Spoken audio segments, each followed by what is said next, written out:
Forest Service in Grand Rapids has issued a severe thunderstorm warning for northern Clare County in central Michigan, northeastern Osceola County in central Michigan, until 8 p.m. Eastern Daylight Time.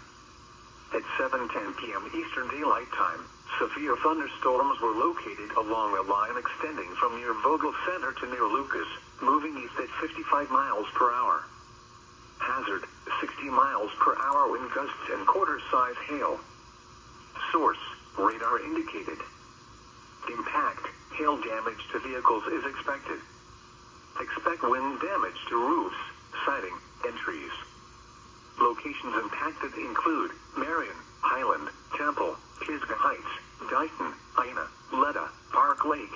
For your protection, move to an interior room on the lowest floor of a building.